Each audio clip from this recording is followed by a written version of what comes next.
Ya apa sih musisi Sukabumi gitu, kota kecil juga gitu. Mau berkembang menjadi musisi di Sukabumi nggak akan bisa gitu. Mestinya Naura sama bandnya itu tahun ini tour sekitar ada 17 kota. Tuh 17 kota harusnya tujuh tur ya belas ini. kota jalan-jalan itu keliling Indonesia. Hei, sini mampir dulu.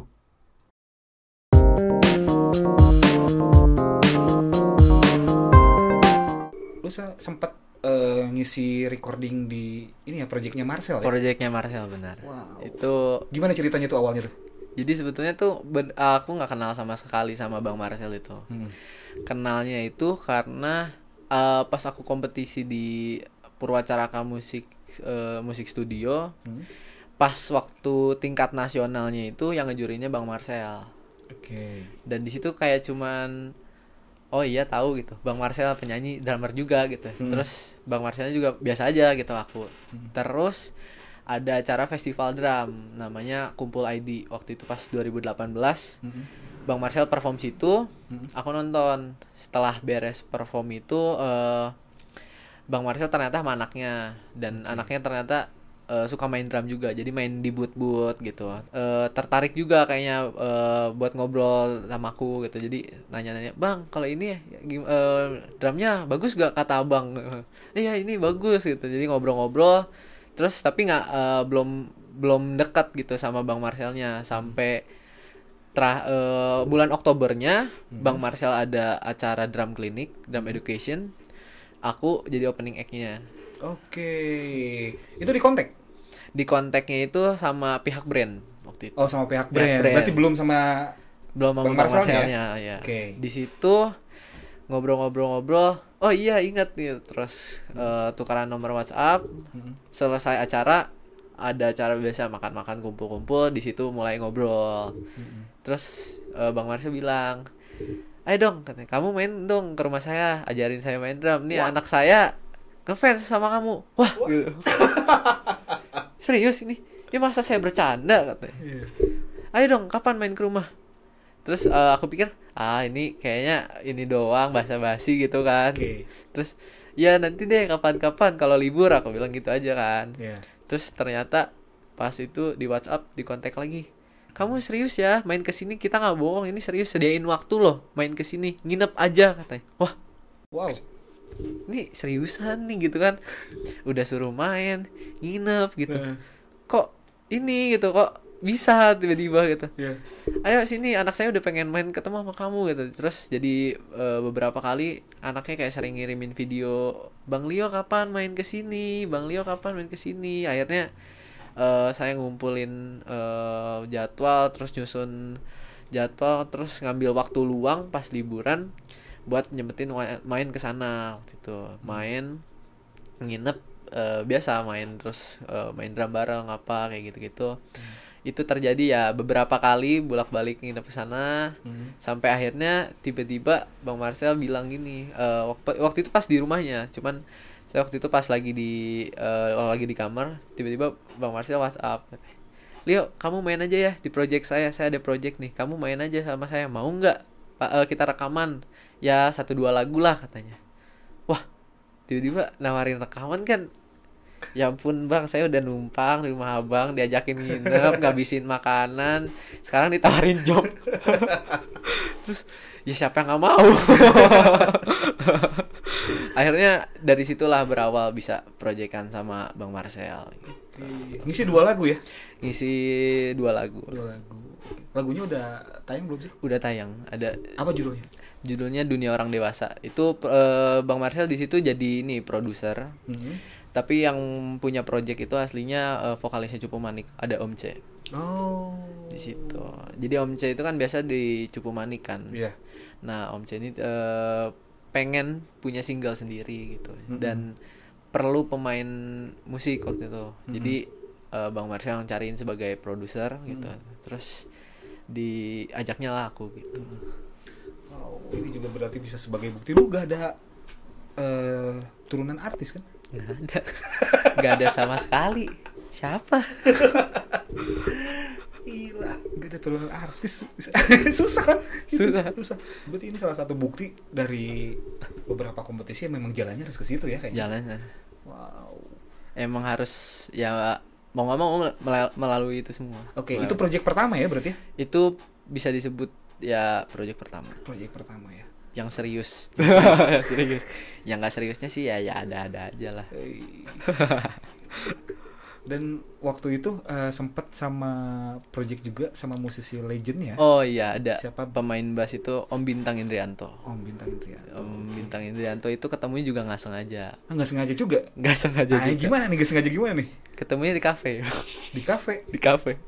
Kafe di mana tuh? Jadi waktu itu aku lagi sering-seringnya untuk les drum ke Bandung. Karena waktu itu di Sukabumi aku udah nggak diterima les di mana-mana. Oke. Kalau ibarat sekolah tuh kena DO gitu, tapi kena DO-nya karena gurunya nggak sanggup ngajarin aku. Jadi disuruh cari tempat les ke luar kota, kalau nggak Bandung, Jakarta. Berhubung waktu itu Jakarta belum ada tol dan aksesnya masih kalau buat naik bus kendaraan umum gitu, aku masih ngabisin waktu cukup lama. Jadi aku milih option kota Bandung. Jadi sering lah waktu itu bolak-balik ke Bandung setiap weekend gitu. Dan berhubung usia berapa itu? Itu usia 15 tahun. 15 tahun bolak-balik ke Bandung. Iya, naik bus. Wow. Sendiri. Ya sebetulnya ini juga sih lumayan perjuangan juga sih. Maksudnya ya siapa sih orang cuman les doang sampai ke Bandung gitu. Tapi aku mau nunjukin bahwa ya kalau mau dapat sesuatu yang lebih ya perjuangannya harus lebih juga gitu. Akhirnya kayak ya udah aku memutuskan buat tiap minggu les ke Bandung. Terus ketemu satu guru yang emang lumayan cukup senior juga di sana. Dan berhubung kalau ke Bandung kan udah lumayan juga ya menempuh jarak waktu 3 jam masa pulang pergi gitu kan. Akhirnya biasa aku nginep sehari. Nah karena ada waktu nginep sehari ini aku suka diajakin karena di Bandung kan banyak kafe-kafe yang live music. Jadi aku suka diajakin ke sana. Terus waktu itu suatu ketika pas lagi diajakin nongkrong itu di kafe, emang kafenya ngejazz banget gitu. Itu TP Stage kalau nggak salah. Di TP Stage itu ada namanya eventnya itu TP Jazz. TP Jazz. Nongkrongnya mahal. Kafenya mewah. Karena emang yang perform di situ artis semua gitu. Cuman kebetulan guru lesku itu kenal sama yang perform ini, sama Om Bintang itu kenal gitu. Terus emang pas aku lihat, wah ini mah jago semua, legend banget gitu. Mainnya pun wah ngeri lah gitu.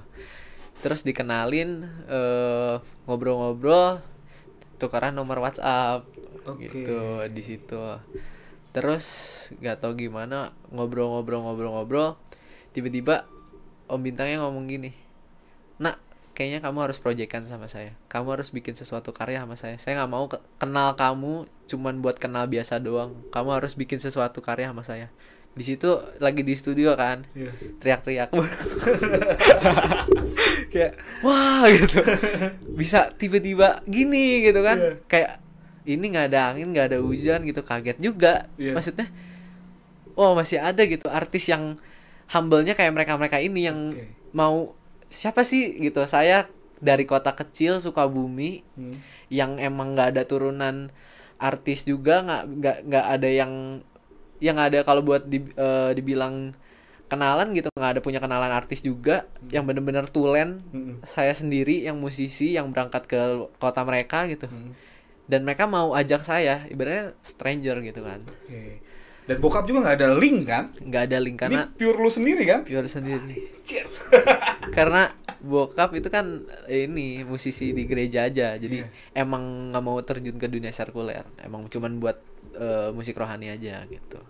Jadi bener-bener ya aku bersyukur banget, puji Tuhan banget, makanya bisa dapat jalur-jalur kayak gini, ketemu orang-orang baik seperti mereka, itu aku bersyukur banget. Dan yang paling bersyukurnya itu aku dari Sukabumi gitu. Dan Sukabumi buat ke kota-kota gede kayak gitu dianggapnya apa ya, kalau kita pendatang baru kan kayak ya lah kota kecil gitu. Cuman ya mereka mau gitu buat bikin karya dan ngajak aku gitu. Dan ya ini yang mau aku kasih tahu juga buat teman-teman yang ada di kota Sukabumi, bahwa lokasi jarak itu nggak membatasi karir kalian gitu. Oke. Itu salah satu bukti ya. Salah ini satu bukti. Ini menarik nih. Berarti yang waktu project sama Marcel juga usia 15 tahun. Iya, 15 tahun. Wah, usia 15 tahun udah project sama artis. Nah, setelah itu udah project sama Om Bintang itu, Ya. langsung lanjut ke Kalau sama Om Bintang masih sampai sekarang. masih sampai sekarang. Karena kita bikinnya album. Wow, bikin album ya projectnya? Iya, aku juga nggak nyangka sih. Udah rilis? Belum, masih proses terus. Oh. Sebetulnya sama Om Bintang itu garap cepet. Oh, gerak cepat. Jadi waktu itu ketemu sekali, kita langsung garap 3-4 lagu. Wow. Langsung hari itu juga kita spontan dalam waktu 1 malam. Dan ya kita mau keluarinnya sebetulnya satu-satu juga, cuman kita mau bikinnya sekarang secara album dulu. Jadi kita kumpulin dulu gitu. Dan sebetulnya agak cukup kehalang pandemik juga sih. Cuman ya proyeknya masih berjalan sampai sekarang. Jadi dari rumah ke rumah. Itu jadi recording player atau jadi session player?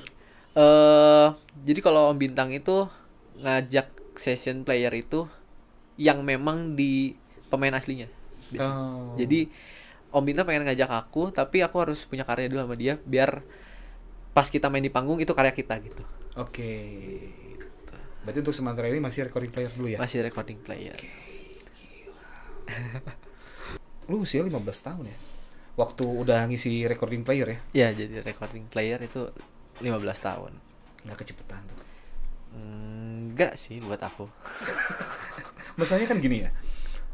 Di saat orang seusia lu pada ngapain, lu udah sibuk lo dengan mengejar cita-cita lu gitu. Betul. Maksudnya. Makanya sebetulnya menurut aku nggak kecepetan karena memang udah tujuan dan targetnya. Oke. Bisa suksesnya itu di usia muda, minimal pintu kesuksesannya itu udah dapet, bisa berkarirnya dulu di usia muda. Emang sih banyak orang bilang kamu kehilangan masa muda kamu loh gitu, tapi namanya udah gimana ya, udah emang keputusan kita ambil itu kan ya pasti setiap keputusan ada resikonya juga kan.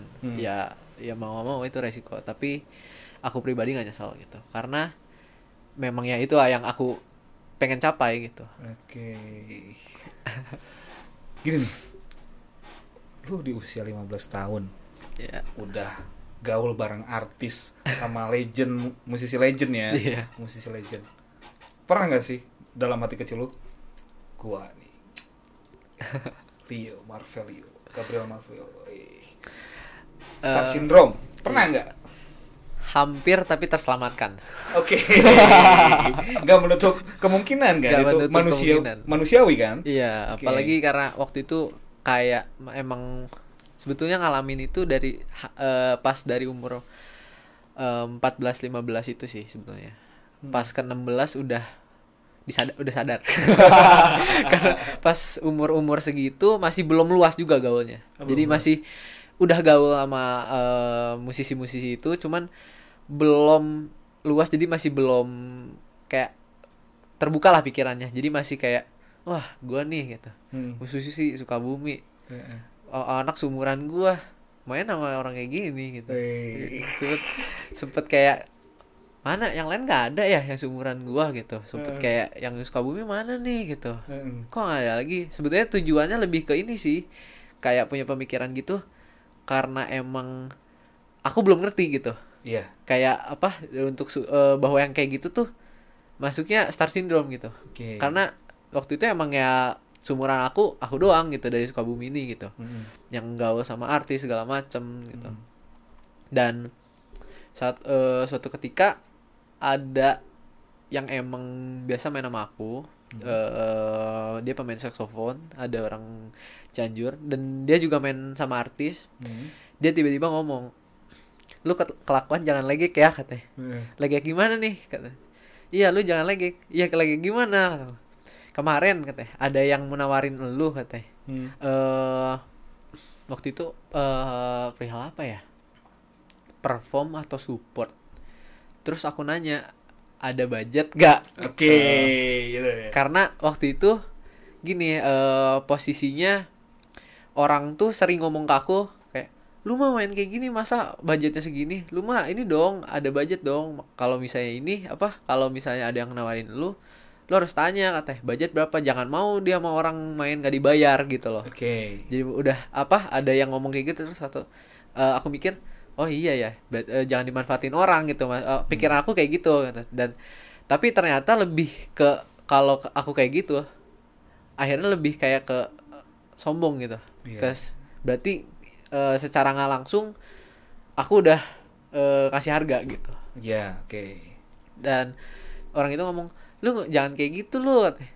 Lu emang lu nama lu gede kata di Sukabumi, lu emang punya bakat dan lu emang dikenal orang katanya. Tapi jangan sampai lu kayak gitu orang jadi malas manggil lu gitu.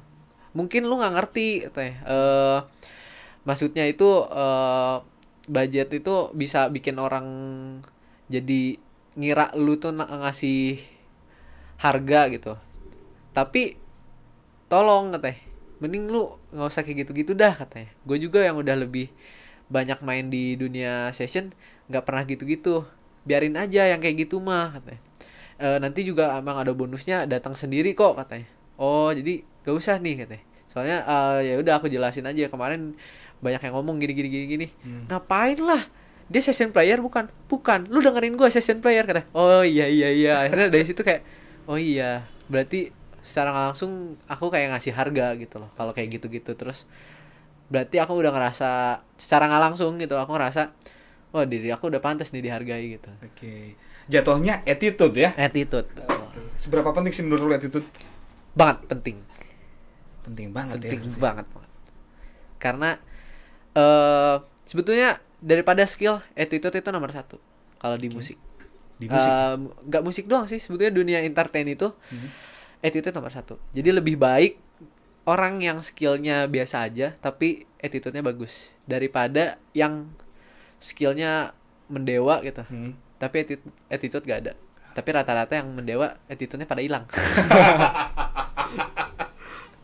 Ada juga sih yang gak hilang, cuman yang dari yang udah sebelumnya yang udah pernah ada gitu, pada hilang attitude-nya. Jadi akhirnya lebih ke ini sih, karena aku kan diceritain juga kenapa lu jangan sampai gara-gara attitude lu gini lu kehilangan job lu gini, terus diceritain si ini si A gitu, pernah lo gara-gara gini dia attitude-nya gini dia udah nggak pernah dipakai orang lagi padahal dia jagonya setengah mati. Terus dan ngasih contohnya bukan 1, 2, 3 orang dan disebutin sebetulnya contoh-contoh lainnya. Jadi aku kayak oh iya juga gitu. Dan dia sebutin juga nih orang skillnya sama elu katanya gitu. Ini skillnya bagusan lu katanya. Tapi katanya nih orang attitude-nya bagus, dia banyak dipakai orang. Lu harus bisa nyimbangin itu. Dan mulai dari situ aku kayak belajar juga bahwa selain skill bagus, attitude itu penting banget gitu. Karena itu yang bisa nyelamatin kita. Betul. Gila ini. Gue ngerasa ngobrol kayak sama usia 25 ini. Padahal usianya berapa? 17 tahun. 17. Gila, udah bisa dewasa nih. Keren. Lu emang katanya sering gaul sama anak jarang gaul sama anak seusia lu ya? Sangat jarang. Jadi berteman sama yang seusia tuh di sekolah doang. Yang seumuran tuh di sekolah doang. Seringnya sama om-om katanya? Ya om-om sih. Di bidang pasti ya musik. Musik. Sama yang lebih tua banyak. Bahkan kayak di sekolah aku main ngobrol sama ada kayak dia masuknya apa ya? Kayak guru ekskul band. Gitu pulang dia main ke rumah aku, ngobrol bareng, kita nongkrong apa bareng gitu. Di sekolah guru murid pura-pura aja gitu. Di rumah teman nongkrong gitu. Jadi emang udah gaulnya sama yang lebih tua dari dulu. Emang ya kalau orang bilang katanya karena emang skillnya yang skillnya udah emang nggak wajar dalam seumurnya gitu. Jadi emang berarti harus nyimbangin sama yang biasa main ini dong gitu. Karena gini, kalau aku gaul sama yang seumuran gitu, teman-teman seumuran aku tuh kalau buat main band tuh nggak ada yang serius. Oke. Di sekolah ya. Iya. Gak ada yang serius. Gak ada yang serius, dan skill ya namanya nggak serius, skillnya pun ya ada seadanya gitu. Iya, oke. Jadi aku mainnya nyari yang skillnya sama dong gitu, atau minimal saling menyimbangkan lah gitu. Minimal yang sama-sama serius total. Sama-sama serius Oke. total minimal gitu. Jadi ya pasti yang kalau kayak gitu yang udah usianya udah lebih tua, pasti yang lebih dewasa, yang emang udah berkarir di situ juga gitu. Ya makanya punya temennya disebutnya apa ya, kayak gaulnya, lu mah gaulnya sama om-om gitu. Ya gak apa-apa, om-omnya bisa ngajak gue berkarya gitu kan. Gak berminat gitu, pengen bikin band atau itu solo misalkan drum sukses gitu, kenapa harus session player? Sebetulnya kepikiran gitu, cuman kalau dilihat dari situasi sekarang yang ada, sangat kecil kemungkinan buat bikin konsep seperti itu gitu. Ada, cuman sangat kecil kemungkinan karena di Indonesia itu dunia musik pasti yang jadi sorotan itu penyanyinya gitu. Oke. Ada yang misalnya pemain piano atau pemain drum yang menjadi sorotan, bahkan pemain bass banyak, dan aku gaulnya sebetulnya sama yang pemain bass itu mereka legend dan senior itu mereka menjadi sorotannya gitu. Jadi mereka utama tapi mereka basis gitu. Tapi peminatnya kalangan musisi. Iya, peminatnya. Nah, kalau kita mau ngarah yang bisa diterima banyak orang, ya mau nggak mau ngalah gitu. Tapi dengan kayak gitu, peminat musik kita juga jadi luas gitu.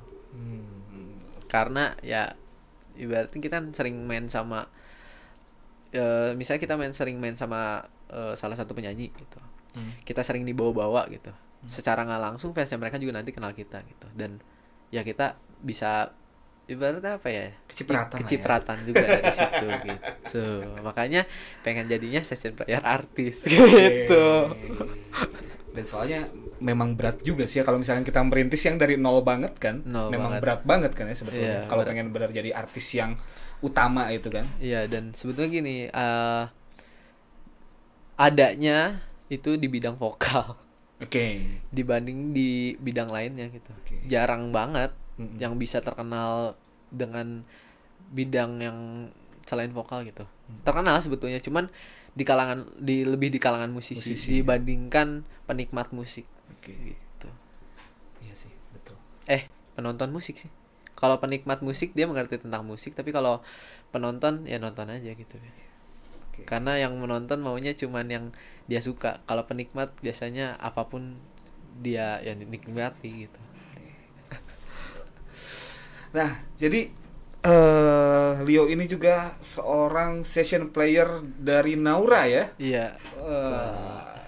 Itu gimana ceritanya nih, Bro? Awalnya nih. Awalnya itu ikut audisi. Audisi. Jadi waktu itu sebetulnya gini. Aku udah follow juga Instagram Naura itu udah dari lama, karena aku cukup suka juga dengan karya-karyanya Naura, karena di zaman sekarang anak-anak remaja itu, anak-anak kecil sih sebenarnya, bukan remaja juga, itu pada kehilangan lagu-lagu untuk usianya. Ya. Jadi lagu, kalau ditanya lagu anak-anak apa, ya Balonku, terus Topi Saya Bundar, Burung Kakak Tua, itu aja. Sampai sekarang itu aja gitu. Tapi yang aku suka dari Naura itu, dia berhasil mengembalikan haknya anak-anak sekarang gitu. Anak-anak zaman sekarang untuk punya lagunya yang di usia mereka gitu. Yang memang dikhususkan untuk usia mereka gitu, lagu anak-anak itu. Dan ya menurut aku Naura menjadi sosok inspirasi juga, menjadi sebuah panutan juga, karena dia yang bisa membuat suatu pengaruh yang cukup besar buat generasi milenial sekarang gitu. Jadi aku follow dia udah cukup lama, dan ya follow biasa aja, cuman kayak lihat fotonya, like udah gitu. Dan waktu itu pernah ada satu postingan, aku lihat fotonya, terus like, scroll, terus ngelihat snapgram teman. Pas lihat snapgram temen, ternyata postingan yang tadi aku lihat dari Naura itu captionnya itu dia lagi cari pemain band, lagi ngadain audisi cari pemain band. Dan tadi aku scroll aja bodo amat gitu. Dilewat begitu saja. Lewat begitu saja. Wah, dan terus gimana tuh? Langsung cari lagi. Wah, gitu, langsung buka lagi Instagram Naura, terus dicari postingan tadi. Oh, di situ ternyata di captionnya emang Naura lagi mau ngerubah setup panggungnya dari yang dulu kan dia dikenalnya dengan penyanyi cilik, penyanyi anak-anak. Sekarang dia umur 15 tahun, beranjak usia remaja juga, ingin merubah setup panggungnya dan ciri khasnya dia menjadi penyanyi remaja gitu. Makanya setup panggungnya dari yang biasa pakai -1, dia sekarang pengen pakai band dan pengen pemain bandnya itu yang seumuran gitu. Makanya dia ngadain audisinya di Instagram gitu. Jadi kan cukup luas juga kalau buat Instagram. Dan waktu itu caranya itu dengan ngirim video ngepost video kita perform, mau latihan, mau atau lagi perform itu bebas. Pakai hashtag audisi band Naura gitu. Oke. Dan itu berarti banyak yang ikutan ya? 5.000 lebih. Wow. Postingan. 5.000 postingan. 5.000 lebih postingan. Dari 5.000 postingan lu kesaring masuk situ. Ya. Puji Tuhan akhirnya terpilih menjadi finalis. Jadi dari masing-masing instrumen. Jadi kan di sini dicari 4 pemain instrumen. Ada piano, bass, gitar, drum. Dari masing-masing instrumen ini yang akhirnya dipilih jadi finalis itu 3 orang dari masing-masing finalis. Jadi 12 orang totalnya finalisnya.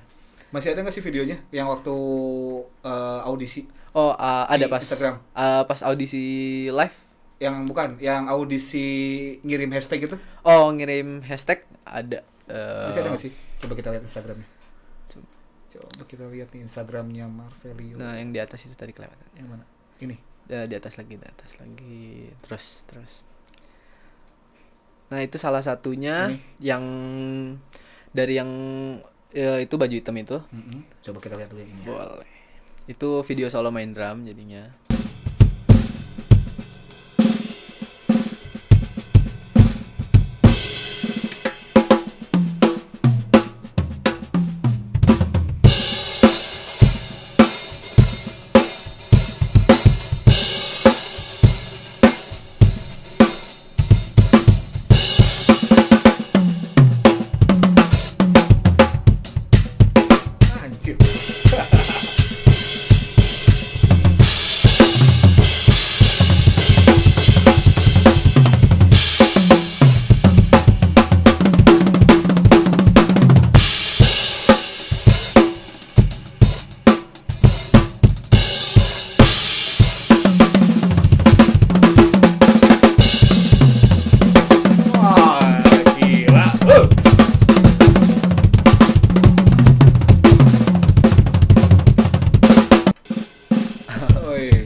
Yang ini terus dikirim lagi yang pakai baju merah. Ini?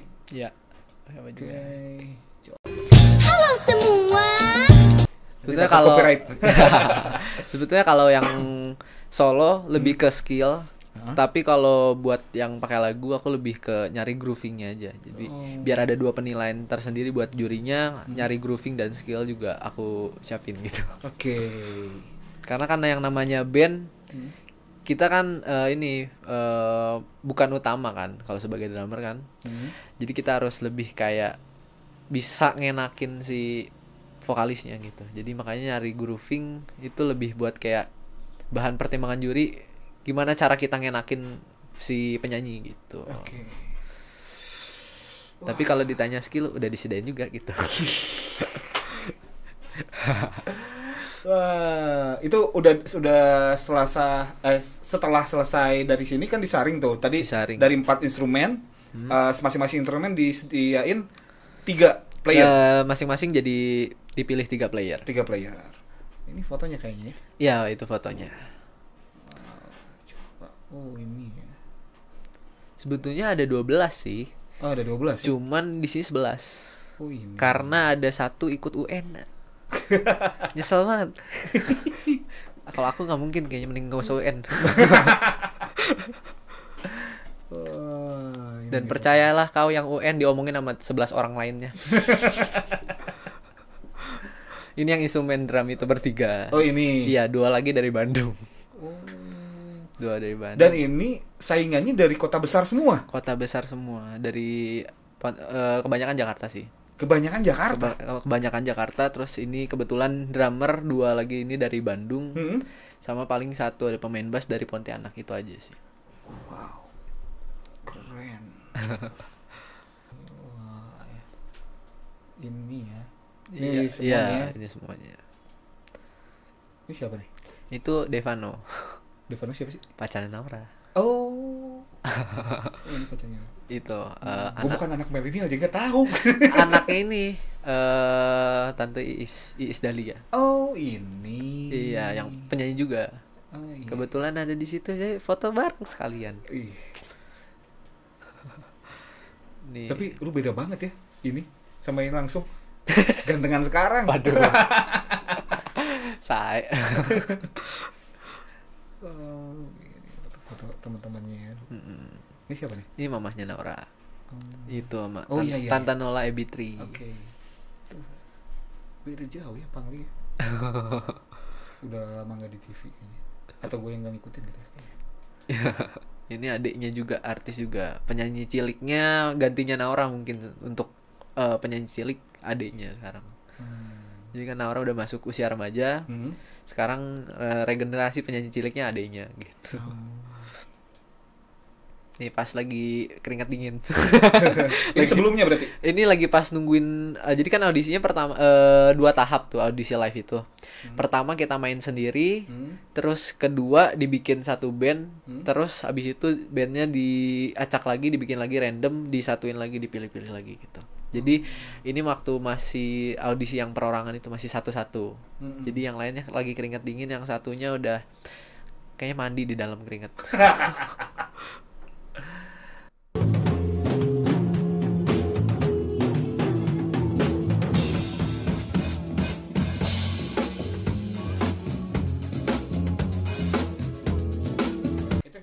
Itu waktu audisi yang waktu dibikin band.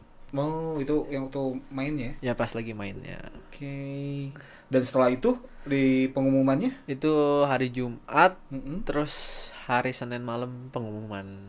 Oh, Senin malam. Berarti cepat juga ya? Lumayan cepat. Oke. Gitu.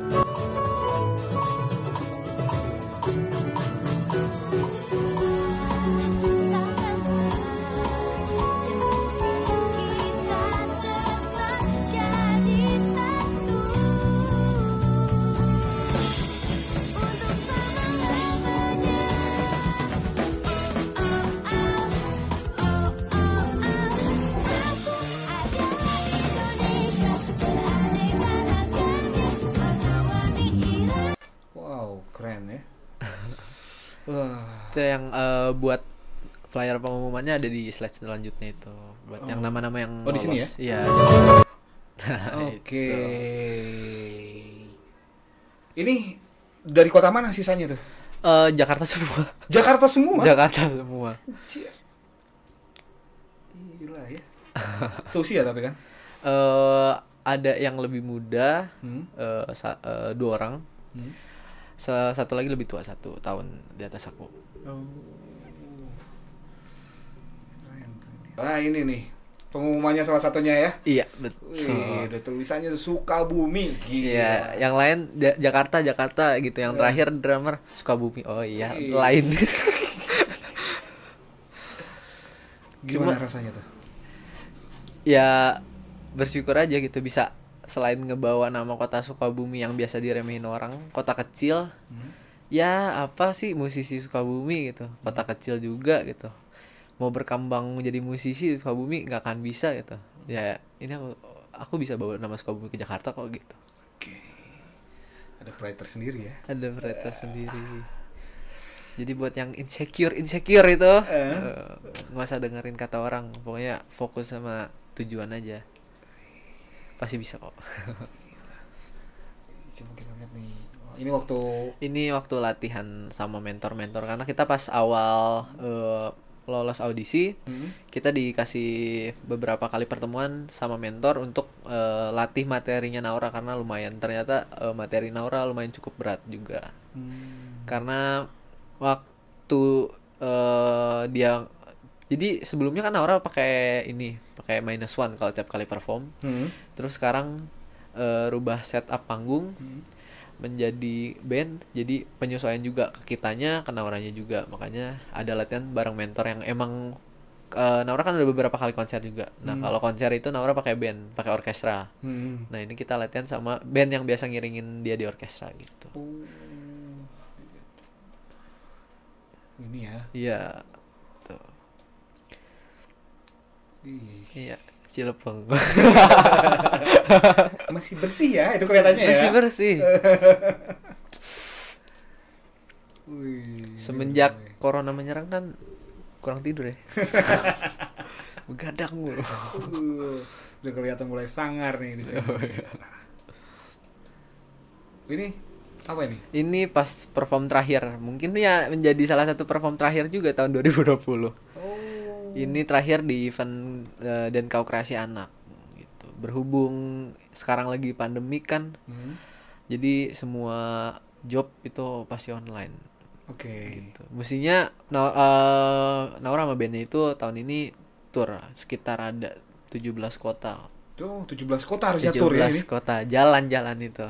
Keliling Indonesia. Aduh. Padang, mana itu pasti dapat kayak gitu-gitu. Cuman ya ketika corona menyerang. Oke, terhalang pandemi ya. Iya. Jadi online semua. Oke.